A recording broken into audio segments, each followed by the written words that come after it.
르무엘 왕이 말씀한 바 곧 그의 어머니가 그를 훈계한 잠언이라. 내 아들아, 내가 무엇을 말하랴? 내 태에서 난 아들아, 내가 무엇을 말하랴? 서원대로 얻은 아들아, 내가 무엇을 말하랴? 내 힘을 여자들에게 쓰지 말며 왕들을 멸망시키는 일을 행하지 말지어다. 르무엘아, 포도주를 마시는 것이 왕들에게 마땅하지 아니하고 왕들에게 마땅하지 아니하며 독주를 찾는 것이 주권자들에게 마땅하지 않도다. 술을 마시다가 법을 잊어버리고 모든 곤고한 자들의 송사를 굽게 할까 두려우니라. 독주는 죽게 된 자에게, 포도주는 마음에 근심하는 자에게 줄지어다. 그는 마시고 자기의 빈궁한 것을 잊어버리겠고 다시 자기의 고통을 기억하지 아니하리라. 너는 말 못하는 자와 모든 고독한 자의 송사를 위하여 입을 열지니라. 너는 입을 열어 공의로 재판하여 곤고한 자와 궁핍한 자를 신원할지니라. 할렐루야. 2023년 마지막 새벽 말씀에 묵상을 함께하게 되어서 참 뜻깊은 아침입니다. 하나님께서 우리에게 주시는 귀한 말씀의 교훈으로 한 해를 돌아보고 희망찬 새해를 열어가실 수 있기를 간절히 축복합니다. 잠언 마지막 장에 속하는 오늘 말씀은 르무엘 왕의 가르침이자 그의 어머니가 그를 훈계하던 잠언이다, 이렇게 시작하고 있습니다.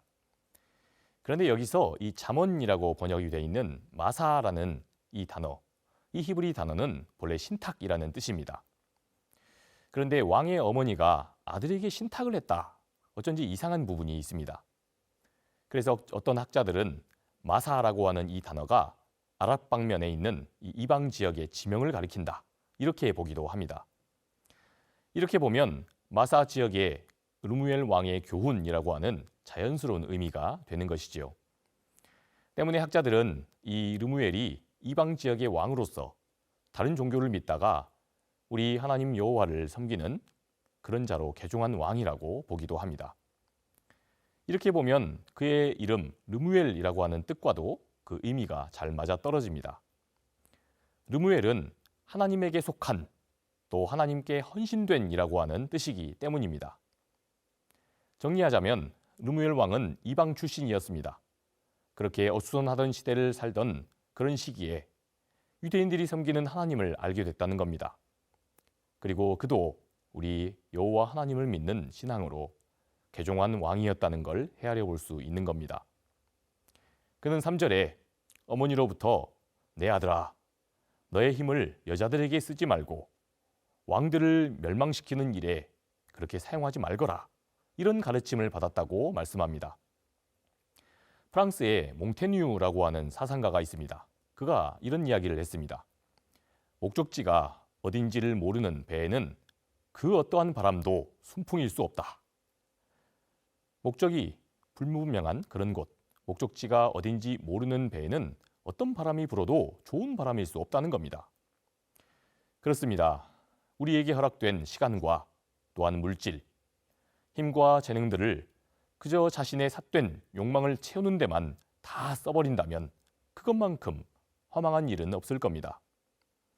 너의 힘을 여자들에게 쓸지 말라. 르무엘 왕의 그 어머니의 권면이 그런 의미입니다. 지난 23년 한 해도 돌이켜보면 그렇습니다. 우리들도 우리들의 그 시간과 물질들을 때론 그저 우리의 욕망을 채우는 일에 허비하고 또한 낭비하기도 했습니다. 또한 그것들이 마치 우리 삶의 진정한 의미와 목적인 양 그렇게 여기며 살아오기도 했던 겁니다.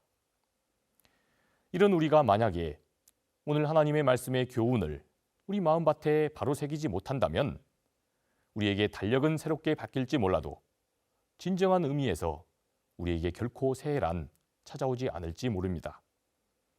그러니 바라기는 오늘 말씀 앞에서 우리들이 가장 중요하게 생각해왔던 그러한 삶의 우선 가치들과 목표들에 대해서 다시 한번 깊이 돌아보실 수 있기를 축복합니다.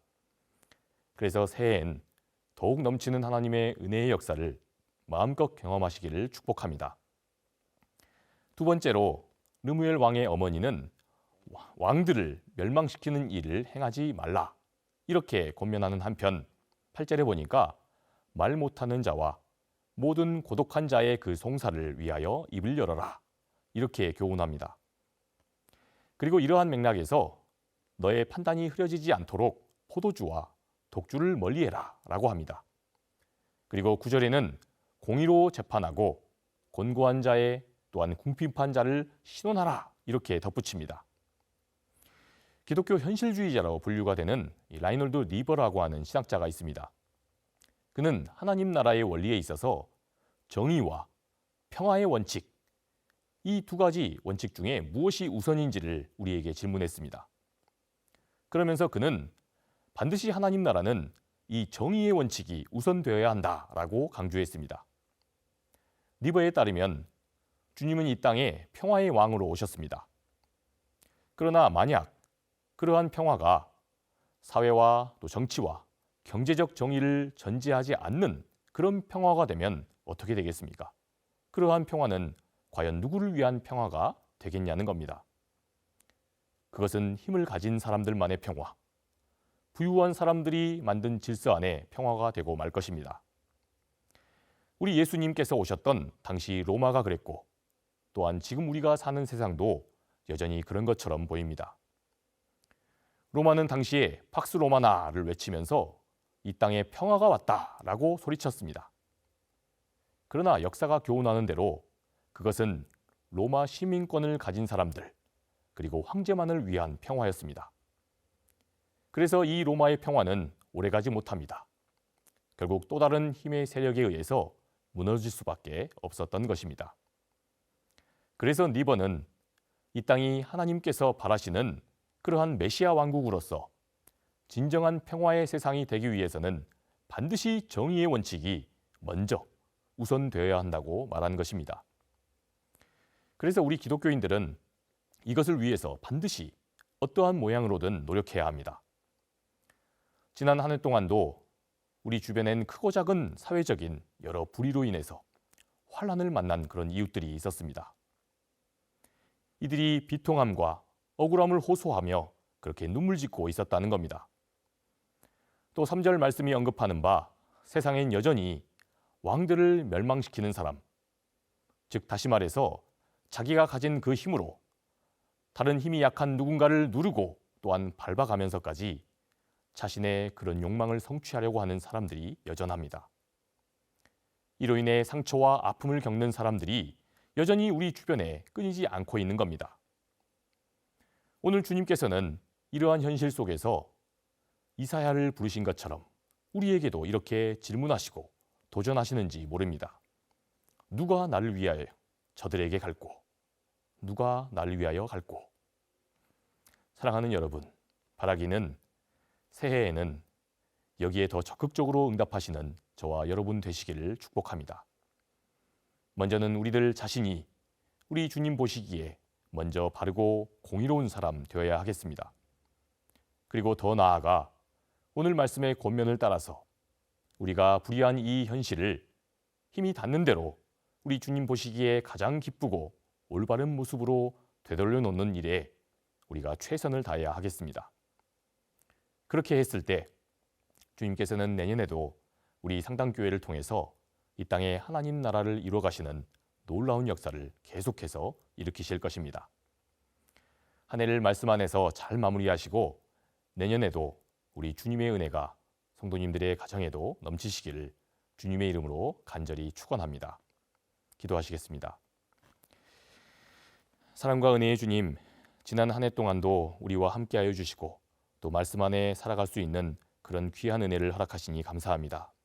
세상의 수많은 유혹거리들과 우리들의 관심을 빼앗는 것들이 많습니다.